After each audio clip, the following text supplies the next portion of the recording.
आदाब, सलाम, नमस्ते दोस्तों। मैं आपका साथी परवेज अहमद। और मैं आपका साथी शकील खान बाबा।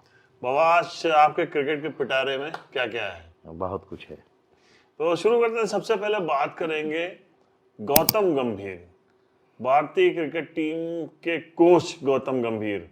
उन्होंने खुद तो गंभीर नहीं हुए, लेकिन उन्होंने सारा माहौल इस वक्त गंभीर बना दिया है। हार लगातार हो रही है और इस हार के पीछे वजह तलाशने के बजाय इल्जामों का जो है वो सिलसिला शुरू हुआ है। इस बीच में एक बड़ा इल्जाम आया और एक ऐसे खिलाड़ी के ऊपर इल्जाम लग गया है जो गोलू मोलू मोटा बेचारा ऐसे ही जो किसी तरीके से जतन करके टीम इंडिया तक पहुंचा था। उस खिलाड़ी को लेके गए आप ऑस्ट्रेलिया में, पूरे टूर में उसको आप बैठा ले रहे हैं और एक 5 टेस्ट मैच में एक दिन भी उस आदमी की शक्ल नहीं दिखाई दी ग्राउंड के ऊपर, सरफराज अहमद। जी और अब जब सारा बवाल हो रहा है तो सीनियर्स खिलाड़ी का वो कहते नहीं कि आप मेमने का कुछ ना कर पाओ और बकरी का कान उमेटो, वही वाली हाल हुआ है कि आप सीनियर्स खिलाड़ी विराट कोहली, गौतम गंभीर के ऊपर तो कुछ नहीं कह पाए, लेकिन आपने पूरा ठीकरा फोड़ दिया है सरफराज अहमद के ऊपर। जी जी और इल्जाम ये लगा है कि सरफराज खान जो है वो लीक कर रहे थे सारी बातें जो ड्रेसिंग रूम के अंदर हो रही थी, उन बातों को लीक कर रहे थे बाबा। हाँ, ये न्यूज़ आई थी कि जो भी ड्रेसिंग रूम में चल रहा था ऑस्ट्रेलिया में, जो सीरीज़ हो रही थी, जो उसकी जो भी ऐसे कुछ न्यूज़ जो थी जो बाहर आ नहीं, रही कुछ थी। नहीं, रिव्यू मीटिंग हुई और रिव्यू रिव्यू मीटिंग के अंदर गौतम गंभीर की तरफ से कहा जा रहा है कि उन्होंने मतलब उनका अपना गौतम गंभीर का स्टेटमेंट है हाँ, कि हमारी जो भी बातें बाहर आती हैं वो उसमें हाथ जो है वो सरफराज खान का है। सरफराज खान तक मीडिया की जो सारी बातें पहुंची हैं, और इवन जब चीफ सेलेक्टर्स जो है अजीत अगरकर पहुंचे थे, वो कप्तान रोहित शर्मा और गौतम गंभीर, वहां पे भी जो बातें हो रही थी उन बातों को, और अगर ऐसा किया है तो बहुत बड़े जो है वो गलती की सरफराज आप खान ने। एक चीज़ बताइए, और अभी जिसका टेस्ट क्रिकेट शुरू हुआ, ठीक है, और अच्छी शुरुआत, मतलब 350 है, एक सेंचुरी भी है, और जो टेस्ट क्रिकेट जिसने अभी भी किसी तरह, मतलब उसने लास्ट 5-6 साल से जो हिसाब से रणजी ट्रॉफी में ऐसी परफॉर्म किया। हिंदुस्तान की ऐसी कोई ट्रॉफी नहीं है जिसमें वो परफॉर्म ना करता हो। Triple century, double century, century इसमें सेंचुरी, और वो बंदा किसी तरह ढकेल के वो इंडिया टीम में उसका सिलेक्शन हुआ, और उसके बाद वहाँ पहुँचने के बाद भी उसने परफॉर्मेंस दिया। ऐसा नहीं कि वो परफॉर्म नहीं कर रहा था। हर बड़ा प्लेयर होता है जो 1-2 मैच में कोई भी हो सकता है, वो भी एक मैच में नहीं चला, लेकिन बाकी मैचेस में उसने रन किए। लेकिन आप ये बताइए, जो क्रिकेटर जिसका क्रिकेट अगर शुरू हुआ है, वो इस तरह की कैसे हरकत कर सकता है, ये आप पहले बताएं। जिसका अभी स्टार्टिंग ही हुआ, बिगनिंग, आप अगर 50-60 टेस्ट मैच खेल चुका होता तब वो कोई आदमी कहता तो समझ में आता, लेकिन कौन आदमी है जो अपने पैर पे खुद को लाड़ी मारेगा? जिसका भी फ्यूचर शुरू हुआ है वो ये कहे चाहेगा कि हमारा फ्यूचर एंड हो जाए। नहीं, और उसके बाद जो है आप उसको सरफराज अहमद को पहले तो आपने मतलब उसके ऊपर एक ठप्पा लगा दिया कि वो ऑस्ट्रेलिया गया है तो ऑस्ट्रेलिया की जो विकेट है उस पर वो मिसफिट है। अगर ऐसा नहीं था तो आपने जब मौका मिला था जुरैल को खिलाया, जुरैल जो है फेल हुए। उसके बाद फिर जब रोहित शर्मा जो है फॉर्म में, लगातार फॉर्म में नहीं थे, उसके बाद भी आपने चांस नहीं दिया। हर जगह इसका मतलब क्या था कि इसका मतलब आपको सरफराज खान के ऊपर भरोसा ही नहीं था कि सरफराज वहां पे जाकर रन बना सकते हैं। जी जी। ठीक है, आपने ये किया। फिर जब एक प्लेयर जो बेचारा दुबला पतला, मतलब देखने में मोटा है लेकिन कद के हिसाब से दबा कुचला कहा जाए, बल्कि जी दबा जी। कुचला एक प्लेयर है, वो ड्रेसिंग रूम में, और वो भी मतलब इतने बड़े दिग्गज जो चीफ सेलेक्टर का बड़ा पद होता है भाई, चीफ सेलेक्टर जो है जीत अगरकर और कप्तान रोहित शर्मा, इनकी बातें वो लीक करेंगे, वो भी मीडिया को जाके। नहीं नहीं, ये चीज़ तो कहना गलत है कि कोई आदमी को लीक करे। मैंने वही आपसे पहले भी कहा था कि वो प्लेयर उस हैसियत में नहीं है कि वो जाके किसी तरह मीडिया में बातें लीक करे। क्यों कोई आदमी अपने पैर पे कुल्हाड़ी मारेगा? आप हमने बताया गया कि कोई सीनियर अगर यही 50-60 टेस्ट मैच खेला तो इस पर कोई अगर बात आदमी कहता तो समझ में आता, लेकिन अभी वो न्यू कमर है, उसको अभी बहुत कुछ सीखना है इंडिया टीम में, इंडिया के साथ खेलने। और फिर आप 5 टेस्ट मैच खिलाने ले गए, अगर इंडिया की टीम की परफॉर्मेंस ठीक नहीं चल रही थी तो आप उसको भी एक मैच में ट्राई करते, हो सकता था वो रन कर जाता उस विकेटों पे। ऐसा नहीं, फाटी विकेटें वहाँ भी थी, सिडनी की विकेट इतनी कोई तेज़ नहीं थी, कि जिसमें वो नहीं खेला जा और सकता। मेलबर्न अब मेलबर्न मेलबर्न के भी विकेट पे रन बनाया जा सकता है। भाई वहाँ की सबसे तेज विकेट पर्थ की है, पर्थ पे सबसे ज़्यादा दिक्कत होती है। और वहाँ पे आपने टेस्ट मैच जीत लिया ऑस्ट्रेलिया से, लेकिन उसके बाद जहाँ पे विकेटें बहुत वैसी थी, जहाँ पे एक अच्छा, आदमी, अगर दूसरी बात ये, अगर आपको भरोसा ही नहीं था कि वो ऑस्ट्रेलिया के विकेट पे खेल सकता है, तो सरफराज वहां कर क्या रहा था? हाँ, क्यों टीम में उनका क्या सिलेक्शन वहाँ पे हुआ था? उसको, मतलब उसको यार खाली फील्डिंग कराने के लिए ले गए या उसको खाली प्रैक्टिस के लिए रखा? आप नहीं ले गए थे तो उसके जो सरफराज को अगर नहीं आपको खिलाना था तो उसका कोई अल्टरनेट आप ढूंढ के ले जाते, ताकि वहाँ उसको मैच में खिलाते। आपके पास मैच में आपने उसको खिलाया नहीं, पूरे पाँचों मैच उसको बैठ के एज ए, मतलब समझ लीजिए जैसे दर्शक देखा में, वो पवेलियन में बस बैठा था, दर्शक जैसे बैठ के मैच देखते, उसी उसने किया बस। वो खाली तो बाबा पानी के लेके, क्या मान लिया था कि पूरा हार का ठेकरा जो है वो अब सरफराज के भाई किसी देखिए, तरीके से वो करके आप उसको ज्यादा हाईलाइट कर दोगे? क्योंकि सरफराज जो है वो अनफिट बता दिए गए हैं कि वो अनफिट हो गए हैं, खेले कहीं नहीं है लेकिन अनफिट हो गए हैं। ऐसा अनफिट हो गए हैं कि वो डोमेस्टिक भी नहीं खेल पाएंगे। देखिए, अब देखिए किसी के तो सर पे ठीकरा फोड़ना ही था। अब ये हिंदुस्तान जो है, इंडिया टीम जो अपनी हार का ये नहीं ढूंढ रही कि हम हारे क्यों, किस वजह से हारे। अब वो उसको ना ढूंढते हुए उनको किसी के सर पे ये सेहरा बांधना ही था, तो उनको एक प्लेयर नया नया लड़का मिला, उसके सेहरे पर, सर पर सेहरा बांध दिया और सारी बदनामी जो है उसी के सेहरे पर कर दिया कि भाई इनकी वजह से इन्होंने मीडिया में हमारी बातें लीक की, जो हमारे ड्रेसिंग रूम में होती थी, जो शेयर करते थे प्लेयर एक दूसरे से, वो मीडिया तक पहुंची और मीडिया को पहुंचाने के लिए काम जो है वो सरफराज अहमद साहब ने किया। तो क्या मान लिया जाए कि सरफराज, जिसने अभी डोमेस्टिक क्रिकेट में, रणजी क्रिकेट में पहाड़, रनों के पहाड़ खड़े कर दिए थे, उसका करियर अब फंसा नजर आ रहा है?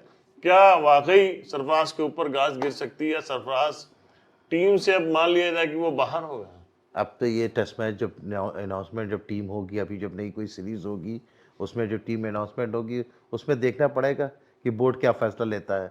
फिलहाल अभी तो पूरी इंडिया टीम फोकस कर रही है चैंपियंस ट्रॉफी के लिए। अगर चैंपियंस ट्रॉफी के बाद ही डिसाइड होगा कि गंभीर एज ए कोच रहते हैं इंडिया टीम में कि नहीं रहते, वहाँ पे वो भी डिसाइड होगा। बाबा, एक बार याद है आपको, इससे पहले कुलदीप यादव के ऊपर इस टाइप से लगा था कि उन्होंने मीडिया तक बातें पहुंचाई हैं ड्रेसिंग रूम की, कुछ विराट कप्तान थे तो विराट की बातें भी कुछ वहां तक पहुंचाई हैं, और बड़ा टाइम लग गया था कुलदीप यादव को वापसी करने में। हाँ, वो तो होता है, जब आप किसी के ऊपर इल्ज़ाम लगाएंगे तो आपको सफाई भी देनी है। और जब आप इंडिया में तो जानते हैं सफाई देने में फिर ये हुआ वो हुआ, सब चीज़ें आपको रखनी पड़ती हैं। जब आप उस चीज़ से फारिग हो जाएंगे, मतलब आपके ऊपर वो इल्ज़ाम जब हट जाएगा, तब फिर बोर्ड सोचती है कि नहीं भाई, इनको टीम में लाया जाए। तो कुलदीप यादव के साथ भी यही हुआ, उनके साथ भी इस तरह का विवाद जुड़ा। और वो कई ऐसा हुआ था, आपको शायद याद होगा कि 2-4 सीरीज तो वो बाहर भी रहे, उनको वही खिलाया वही नहीं गया। वही वही उनके लंबा टाइम लग हाँ, गया था कमबैक करने में। हाँ, एक मामला और हुआ है, देखिए मॉर्नी मार्कल, जो कि मतलब बड़े फेवरेट बॉलिंग कोच थे, और इनके कहने पे ही टीम में आए थे, गौतम गंभीर के कहने पे उनको लाया गया था। गौतम गंभीर वही हैं जो बड़ी बड़ी बातें करते हैं, और क्या साहब एक बार तो ये कह रहे थे कि फॉरेन कोच क्यों रखे जाते हैं? फॉरेनर जो होते हैं वो हमारे लोगों के जज्बात ही नहीं समझते, वो पैसा कमाने आते हैं, पैसा कमाया चलते बने। ग्रेग चैपल के मामले में भी उन्होंने इस टाइप की बातें की थी, और खुद जब उनको असिस्टेंट कोच की जरूरत थी तो उनको जहीर खान से ज्यादा बेहतर लगे मॉर्नी मॉलकर, क्योंकि उन्होंने लखनऊ की टीम में उनके साथ काम किया था, उनकी ट्यूनिंग बैठी थी। मैं एक चीज़ और, उसी मार्कल को अभी इन्होंने डाटा, ऑस्ट्रेलिया सीरीज में भी कल के रिव्यू मीटिंग में ये बात सामने आई है कि डाटा और मार्कल ऐसा नाराज हो गए कि वो जो प्रैक्टिस सेशन था उसमें भी काफी देर के बाद आए थे, काफी कहने सुनने के बाद। हाँ, तो मेरा कहने का मतलब देखिए, पहली चीज़ तो ये, आप गौतम गंभीर जो कि आप जब उनको देखिए, आप कभी भी उनके आप कैमरा फेस करते हैं या उनको कभी कैमरा उनकी तरफ जब जाता है तो बहुत ही अजीब से एटीट्यूड टाइप में बैठते हैं, कि मतलब वो लगते हैं कि बहुत नाम गंभीर है, वो गंभीर की तरह बैठते हैं, लेकिन उनकी गंभीरता जो है वो मैदान में नहीं दिखती है।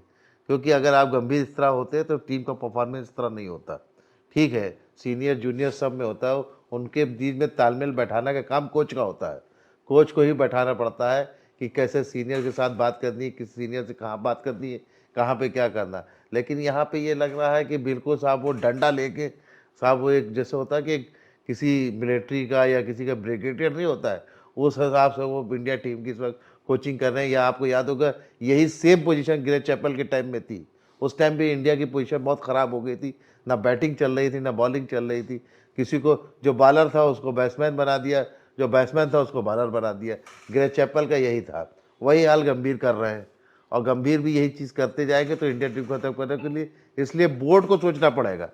अगर बोर्ड को इंडिया के फ्यूचर के लिए सोचना पड़ेगा, क्योंकि अभी बहुत लंबी लाइन लगी है। आज आज देखें तो इंडिया टीम के पास 15-20 प्लेयर ऐसे जो लाइन से लगे हुए हैं।